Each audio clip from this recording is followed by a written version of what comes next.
Hello friends, ದಿನದಿಂದ ದಿನಕ್ಕೆ D boss ಅವರ ಹವಾ ಹೆಚ್ಚಾಗ್ತಾನೆ ಇದೆ. ಇವರ ಅಭಿಮಾನಿಗಳ ಸಂಖ್ಯೆ ಎಲ್ಲ ರಾಜ್ಯಗಳಲ್ಲೂ ಕೂಡ ಈಗ ಬಹಳ ಆಗ್ತಾ ಇದೆ. ಎಲ್ಲರೂ ಜೈ ಡಿ ಬಾಸ್ ಅಂತ ಕೂಗುತ್ತಿದ್ದಾರೆ. ಜೈಲಿಗೆ ಹೋಗಿ ಬಂದ ನಂತರ ದರ್ಶನ್ ಅವರ ಕ್ರೇಜ್ ಕಡಿಮೆ ಆಗುತ್ತೆ ಅಂತ ತುಂಬ ಜನ ಭಾವಿಸಿದ್ರು. ಆದರೆ ಅದು ಈಗ ಉಲ್ಟಾ ಆಗಿದೆ.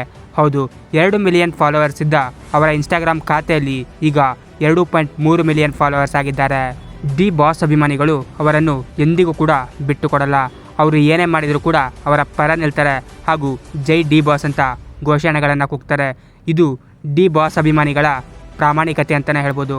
ಡಿ ಬಾಸ್ಗೂ ಕೂಡ ಅವರ ಅಭಿಮಾನಿಗಳನ್ನು ಕಂಡ್ರೆ ತುಂಬಾ ಇಷ್ಟ.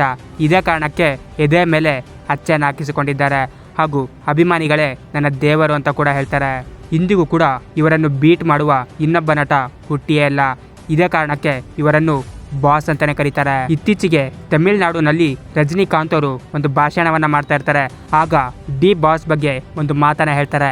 ಹೌದು, ಡಿ ಬಾಸ್ ಏನಾದರೂ ರಾಜಕೀಯಕ್ಕೆ ಬಂದರೆ ವಿಜಯ್ ತಳಪತಿಯನ್ನು ಕೂಡ ಮೀರಿಸಿಬಿಡ್ತಾರೆ ಎಂಬ ಮಾತನ್ನು ರಜನಿಕಾಂತ್ ಅವರು ಹೇಳಿದರು.